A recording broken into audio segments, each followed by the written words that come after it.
Welcome back after the break. हम बात कर रहे थे एनर्जी क्राइसिस पे। ये मेरे ख्याल से हमारे पूरी साल का हॉट टॉपिक है जिस पे हम डेली बात कर सकते हैं। डेली नई इन्फॉर्मेशन आ रही होती है, कभी इनकी इंटरनल लड़ाइयाँ चल रही हैं, कभी एक्सटर्नल लड़ाइयाँ चल रही हैं, कभी लोगों का एहतजाज, कभी हुकूमत इन्वॉल्व। आखिर ये एनर्जी क्राइसिस किस करवट बैठेगा, ये जानने के लिए हम मज़ीद बात करेंगे तारिक खान साहब से। और मैं एक बात बताती चलूँ, जो अभी पॉलिसी आई है कि जी आप सुबह अर्ली उठें और अर्ली दुकानें बंद कर दें। मेरे ख्याल से ये एक पॉजिटिव थ्योरी है जिसको अगर इम्प्लीमेंट किया जाए तो मेरे ख्याल से इसके रिजल्ट बहुत अच्छे होंगे, क्योंकि जो लाइट्स वगैरह दुकानों में यूज़ होती है वो बहुत हैवी होती है। और एक इंग्लिश प्रोवर्ब भी है, early bird catches the worm. तो जितने अर्ली आप उठेंगे, मेरे ख्याल से जो जितना अर्ली उठा जाएगा, ये जो शहनशाहों वाली ज़िंदगियां हैं कि जी सोते रह गए, जो सोया तो वो खोया, ये अगर आप ध्यान में रख ले तो आप मेरे ख्याल से इस एहतजाज में शामिल नहीं होंगे। हम मज़ीद बात करेंगे इस पर तारिक खान साहब से। जी तारिक खान साहब जी, ये जो आपने बात कही early catch the bird, sorry early bird catch the worm, तो ये बिल्कुल सही है। देखिए ये तालीम सबसे पहले इस्लाम ने दी। इस्लाम को अगर आप गौर करें प्रैक्टिकली, इसने दो बड़ी अहम चीज़ें दुनिया को दी हैं। एक तो सेंस ऑफ डायरेक्शन, कि मक्का एक पॉइंट पे है, आप पूरी दुनिया में वहाँ से ढूंढते हैं सेंस। अगर आप अफ्रीका में हैं तो आपका नॉर्थ पे है, अगर फारिस में है तो वेस्ट पे है, अगर आप नॉर्थ में हैं तो साउथ में है। ये जो सेंस ऑफ डायरेक्शन दी दुनिया को, इसका मकसद यही था कि लोगों को मक्का का एक सेंटर पॉइंट बना के उन्होंने कहा कि इधर से आप डायरेक्शन ढूंढें। दूसरी चीज़ जो इस्लाम ने दी है बहुत बड़ी, वो है सेंस ऑफ टाइम। टाइम का ये मसला है कि जो 5 नमाज़ें अल्लाह मियाँ ने रखी हैं, वो इसलिए नहीं रखी कि अल्लाह मियाँ को इससे कोई बड़ा फ़ायदा हो जाएगा हमारी नमाज़ों से। वो उन्होंने दिन को 5 हिस्सों में बांटा है। और ये जो सुबह का वक्त है, फजर का वक्त है, वो क्या हम लोग सोते रहते हैं और मौज़िन अज़ान देता रहता है और हम उसको जवाब नहीं देते, तो क्या अल्लाह मियाँ ने बिला वजह इतनी जल्दी सुबह कर दी? मौज़िन बोल रहा है और हम उठ रहे हैं 11 बजे और 12 बजे ज़ोहर के वक्त। हम में से बहुत लोग इस बात पे प्राउड हैं। हम में से बहुत सारे लोग इस बात पे प्राउड है। जी आप तो 9 to 5 जॉब करते हैं, आपको तो सुबह जल्दी उठना पड़ता है, ये आपकी क्या ज़िंदगी है भाई? हमने तो कभी इस तरह का काम ही नहीं किया। हम तो आराम से 12 बजे उठते हैं और 1 बजे जाते हैं। और शहजादों की तरह, शहजादे कभी 1 बजे नहीं उठते। शहजादे और जो बादशाह है वो अर्ली मॉर्निंग उठते हैं और अपनी सल्तनत देखते हैं। जो गाफिल शहजादे हैं वो शायद ऐसा करते हो, लेकिन जो रिस्पॉन्सिबल बादशाह है वो सुबह सुबह उठकर अपनी सल्तनत का जायजा लेते हैं। वो लेट नाइट सोने से पहले अपनी सल्तनत का जायजा लेते हैं। कोई शहजादा और कोई बादशाह लेट नहीं उठता। ये मैं बात क्लियर कर दूं। देखिए, इस्लाम ने जो आपको तालीमात दी उसमें यह है कि आप फजर पे उठें, क्योंकि फजर का मतलब ही होता है बिला वजह किसी रात को उठ के मौज़िन अज़ान नहीं दे रहा होता। फजर का मतलब ये होता है कि अब दिन आने वाली है, आप उठ जाएं, वज़ू करें, नमाज़ पढ़ने जाएं, पैदल जाएं, मस्जिद जाएं, बहुत बेहतर है। आप नमाज़ पढ़ें, थोड़ी सी चहलकदमी करते हुए वापस आएँ, नाश्ता करें, खाना करें और आप काम पे लग जाएं। और इस आज की टॉपिक के हवाले से मैंने, क्योंकि इस पे बहुत कुछ बोला, सऊदी अरेबिया में भी, यहाँ भी लिखता रहा हूँ, कोई असर नहीं हुआ, क्योंकि आज ये इशू उठ चुका है। तो मैं ये कहता हूँ कि गवर्नमेंट को ये चाहिए, इस्लामी मुल्क होने के तहत, कि वर्किंग आवर को इस फजर की नमाज से लिंकअप कर दिया जाए। अगर फजर की नमाज 6 बजे हो रही है तो ज़्यादा 7:30 बजे दुनिया के तमाम कारोबार शुरू हो जाए, दुकानें भी खुल जाएं, स्कूल्स भी खुल जाएं, ऑफिसेस भी खुल जाएं। ऑलमोस्ट यही टाइमिंग्स है स्कूल की, तो ऑलमोस्ट यही सब चीज़ें खुल जाएं। मेरे ख्याल से अगर हम अपने पूरी जिंदगी शुरू हो जाए, हम लोग अपने बच्चों से ही अगर सबक सीखना स्टार्ट करते हैं, जो हमारे बच्चों के स्कूल के टाइमिंग्स हैं, हम अगर उसी को फॉलो करने लग जाएं, हम अपनी यंगर जनरेशन से सीखे, हम अपने बच्चों के टाइमिंग्स को फॉलो करने लग जाए, तो हम तरक्की के रास्ते पे चलने स्टार्ट। ज़्यादा अगर तमाम फैक्ट्रीज, ऑफिसेज, बैंक्स, हर चीज़ खुल जाएं, तो जब जोहर का वक्त आएगा, जैसे कि रमजानों में होता है, हाँ, जोहर अमूमन हम रमजानों में यही टाइमिंग, जोहर आते आते आप काम करके थक जाते हैं, तो अल्लाह मियाँ ने एक जोहर का ब्रेक दिया कि भाई ज़रा सा रेस्ट करो, खाना वाना खाओ, थोड़ा सा आराम कर लो। उसके बाद इसी तरह अगली नमाज, सब नमाज़ों को उन्होंने एक तरतीब दी है। अगर आप इस्लामी तरीके से चलें तो जोहर तक आपका 90-80% काम ख़त्म हो चुका होगा।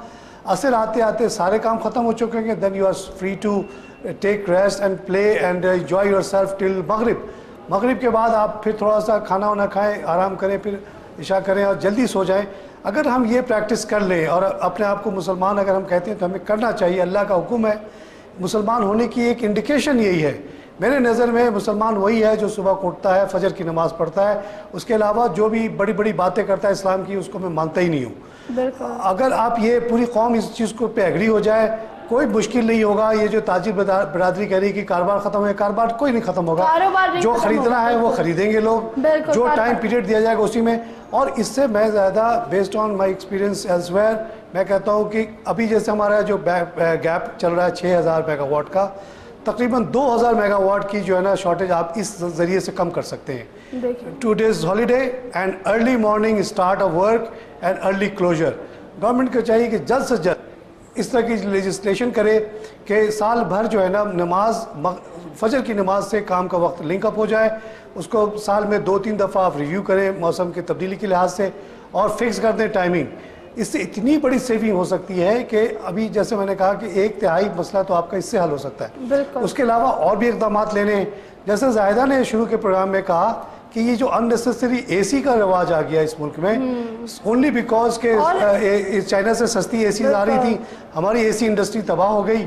और आपने जो है फाइनेंसिंग के जरिए इतने ज़्यादा एसी खरीद लिए। मजे की बात आपको ये भी बता दूं कि लोग प्राउडली ये भी बताते हैं कि जी बकरा ईद आ रही है, फ्रिज हमारे घर है, डीप फ्रीजर खरीद लिया है, 2-2 डीप फ्रीजर्स रखे हुए हैं आपने, 2-2 फ्रिज रखे हुए हैं। ये कहाँ की इंसानियत है? पानी के लिए फ्रिज रखा हुआ है, लग्जरी के लिए आपने डिस्पेंसर भी रख दिया है। जो पानी आपका फ्रिज में ठंडा हो रहा है तो आपको डिस्पेंसर की क्या जरूरत है? अगर तो आपके पास फ्रिज नहीं है और आपको ठंडे पानी की जरूरत है तब तो आपने डिस्पेंसर रख लिया, समझ आती है। 2 डीप फ्रीजर्स हैं, 2 फ्रिज हैं, उस पर 2 डिस्पेंसर्स भी आपने अलग अलग कमरों के लिए रख दिए, फिर बेडरूम फ्रिजेस आपने रख दिए। Come on, come out of this. आप लोग ये सिर्फ अपने लिए ना सोचे, आप अफोर्ड कर सकते हैं ना, मगर आपका मुल्क नहीं अफोर्ड कर सकता। आपका जो मुल्क बिजली की क्राइसिस फेस कर रहा है वो ये क्राइसिस अफोर्ड नहीं कर सकता। तो हर किसी को अपनी लाइफ में आज अगर आप ये सोचें कि आपने अपनी लाइफ में आज एनर्जी कट डाउन करनी है, आप कितने लेवल तक इसको कट डाउन कर सकते हैं, तो आप खुद हैरान रह जाएंगे कि आपके पास कितनी अननेसेसरी चीजें हैं। गरीब से गरीब लोगों को मैंने देखा किराए के घरों में रहते हैं, आपने फ्रिज और डिफ्रीजर दोनों रखे हुए हैं। बिल्कुल ये इंसानियत के खिलाफ है।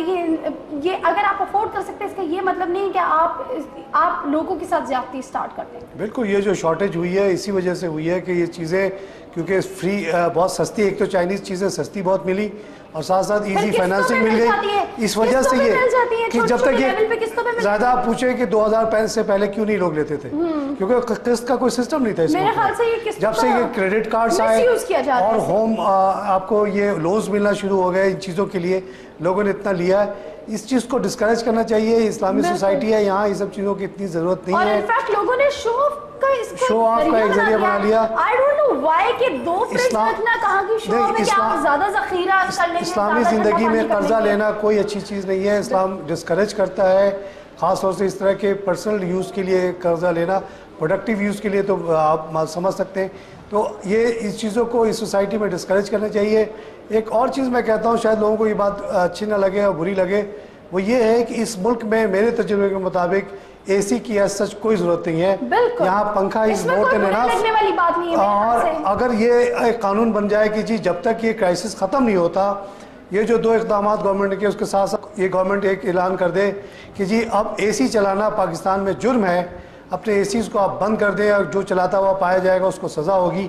1 मेगावाट की बिजली की जो 1000 मेगावाट बिजली की कमी मज़ीद कम हो सकती है। जो गैप है ये 2-3 इक़दाम करके आप अगर 3000 मेगावाट की कमी कर दें तो आधा मसला आपने हल कर दिया। जब बिजली जा रही है तो वो उसके घर भी जा रही है जिसके घर 3 स्प्लिट और 4 फ्रिज है, और अगर बिजली जा रही है उसके घर भी जा रही है जिसके घर स्प्लिट नहीं है, नहीं एक बल्ब जला रहा है, एक बल्ब जला रहा है, उसके घर भी जा रही है। तो अगर आप ये फ्रिज और ये चीजें चलाना कम कर देंगे तो ये आपके अपने लिए फायदा है, आपकी भी बिजली नहीं जाएगी। जब आपके मुल्क में बिजली होगी तो आपकी बिजली को भी फायदा होगा। वो बहुत दूर की बात है कि हुकूमत क्या इकदाम कर रही है, हुकूमत और प्रोड्यूस करे और फ्यूल लाए, यहाँ से फरामी वहाँ से फरामी, डिफरेंट स्टेशन बना بنا دیں, ڈسٹریبیوشن اچھی نہیں ہے ڈسٹریبیوشن کر دیں, اور یہ مینجمنٹ ٹھیک نہیں ہے, تارے ٹھیک نہیں ہے, فیڈ ڈرپ ہو گئے. یہ ساری بہت دور کی باتیں ہیں. پہلے آپ اپنے گھر سے تو اسٹارٹ کریں, آپ اپنے گھر سے تو کٹ ڈاؤن کریں کہ آپ کہاں کہاں مس یوز کر رہے ہیں بجلی کو. آپ کے کمرے میں کوئی نہیں ہو, ٹی وی چل رہا ہے, آپ کے کمرے میں کوئی نہیں ہو اور آپ فین اور اسپلٹ آن ہے. فین تو بہت چھوٹی چیز ہو گئی ہے, لوگ کمرہ خالی چھوڑو جی اسپلٹ آن ہے جی, وہ بچہ آتا ہے اچانک سے گرمی لگتی ہے اس کو, تو وہ پہلے سے کمرہ ٹھنڈا ہوا ہو تو ایک ماحول بنا ہوا ہوگا. دیکھیں گے آپ کی جنریشن جب خراب ہوتی تو آپ ہی اپنی جنریشن سے, اپنی اولاد سے, اپنے بچوں سے شکایت کرتے ہیں کہ یہ جی ہمارا بیٹا تو غلط کاموں میں پڑ گیا, ہمارا بیٹا تو, آپ نے اس کو خود خراب کیا ہے, آپ نے خود اس کو ماحول دیا ہے خراب ہونے کا. آپ اس کو پریکٹیکل لائف میں ایک اور چھوٹی سی بات میں بتاؤں کہ یہاں پہ آپ دیکھیں کہ جتنی بھی اپلائنسز ہوتے ہیں جیسے ٹی وی ہے یا اور چیزیں ہیں, اس کو اسٹینڈ بائی پہ چھوڑ دیا جاتا ہے. سمجھتے ہیں لوگ کہ اسٹینڈ بائی پہ بجلی خرچ نہیں ہوتی, حالانکہ بہت اچھی خاصی بجلی خرچ ہو. کمپیوٹرز کو میں نے دیکھا کہ ری اسٹارٹ کرنے ایک پرابلم کیا ہے بھائی, جب آپ کا کام آپ جب ٹی وی وغیرہ دیکھ چکے ہیں تو پلیز جا کے جو مین سوئچ ہے جہاں سے وہ پاور آ رہا ہے اسی کو آف کر دیں, کہ اس کے اندر بھی ایک لائٹ جل رہی ہوتی ہے اکثر.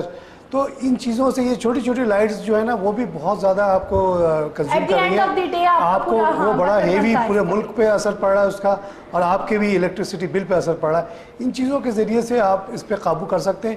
حکومت بھی سارے اقدام لے, جیسے انہوں نے ابھی بہت اچھی بات کہی ہے, یہی جو آپ لوگوں نے زیادہ ہی کچھ شور بچا دیا, خاص طور سے نواز لیگ صاحب نے تو اس کو ایک سیاسی مسئلہ بنا دیا. اب ہم نواز لیگ پہ بات کر لیں گے, وہ ہر چیز کو پولیٹیسائز کر رہے ہیں. تو اس کا نتیجہ خیر ایک اچھا یہ ہوا ہے کہ گورنمنٹ نے ایک بولڈ سٹیپ لیا, جو بہت دنوں سے ایکسپرٹس کہہ رہے تھے کہ کسی بھی ملک میں 15 کروڑ کے اوپر ایک کمپنی کی اجاراداری نہیں دی جا سکتی جیسے پیپکو کو دی گئی تھی. اب ایک اصولی فیصلہ ہو گیا کہ پیپکو کو توڑ دیا جائے گا. اس کے بعد بہت چھوٹی چھوٹی کمپنیاں وجود آئیں گی جس سے بہتری کی امید ہے.